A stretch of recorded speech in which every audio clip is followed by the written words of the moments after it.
The art of making a good cocktail involves a balance of flavors, a practiced technique, and a whole lot of energy. A standard bottle of whiskey can release up to 3 kilograms of CO2, according to a 2012 study by the Beverage Industry Environmental Roundtable. That's roughly double the carbon footprint of the same amount of milk by some estimates. And our thirst for something stronger shows no signs of waning. The world drank over 248 billion liters of alcohol in 2018, fueling an industry worth over $1 trillion. A growing number of companies are trying to keep up with demand without harming the planet. And that includes right here in Hong Kong. I've come to Penicillin, voted Asia's most sustainable bar by 50 Best Restaurants, to find out how its cocktails can help save the planet. Drinking one of these cocktails plants a tree in the Borneo rainforest. Called One Penicillin, One Tree, it's made with food leftovers, like a frozen avocado pit used as an ice cube and a dried strawberry garnish. It's the work of mixologist Agong Prabawo. The 40-year-old is behind a number of award-winning luxury bars, but he says he co-founded Penicillin in Hong Kong in November 2020 with a more eco-conscious approach. Each drink purchase helps fund a reforestation program in Borneo, Indonesia by startup Green Steps Group, which you can track on your phone. So the cocktail removes more CO2 from the atmosphere than its production emits, Prabawo says. Now, Agong, you have a deep background in the bar business, but not necessarily sustainability. So what sparked your interest? During the pandemic, there's so many restrictions, a lot of lockdown, the bar cannot open, a lot of time to think basically what is next, what Hong Kong need, in the future.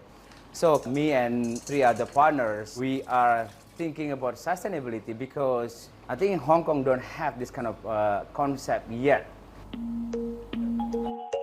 In a city that imports 90% of its food, Prabawo chose to use mostly local produce that could be reused, fermented, or evaporated into new ingredients.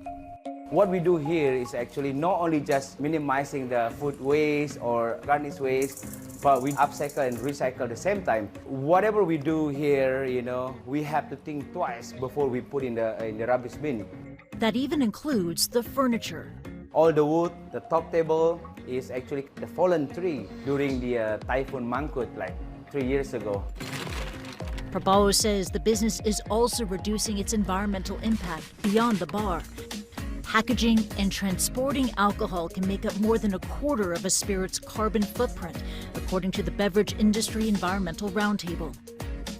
To change that, Penicillin is working with EcoSPIRITS, a circular alcohol distributor founded in Singapore in 2017.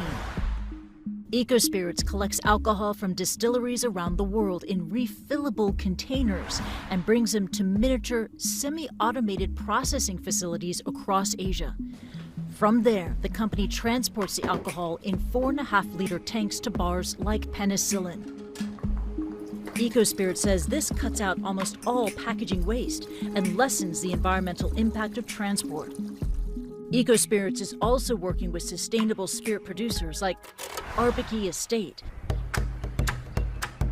Based on the east coast of Scotland, the 6-year-old farm and distillery grows the ingredients for its spirits on site, including its Nàdar gin. While gin is traditionally made from a base spirit of fermented grain and distilled with juniper and plant flavors, Arbikie developed technology to create the spirit out of peas, which means the gin actually helps the environment. That's according to master distiller Kristie Black. By using peas, we're avoiding the emissions associated with growing average crops with fertilizer use, and also the byproducts that you end up at the end of the process in a distillery. They're more rich in protein, so they have greater value as an animal feed, for example, and that in turn can mean we're using more homegrown protein to feed animals versus importing things like soy, which we know has negative environmental impacts. The peas also release nitrogen into the soil, which helps other crops to grow. Overall, a bottle of the gin removes over 1.5 kilograms of CO2 from the atmosphere, according to Arbikie. Distilled from scratch in small batches, the gin costs around $60 a bottle. But Black says today's customers are willing to pay the price for sustainability. She hopes to inspire others in the drinks industry to incorporate more eco-conscious measures. Prabowo, too. I would like encourage to other people as well, to other bar operator, think twice before you are like wasting your water. It's all about practice ourselves, how we do it better every day. Because, as Prabowo sees it, even one small choice can grow into something good for the planet.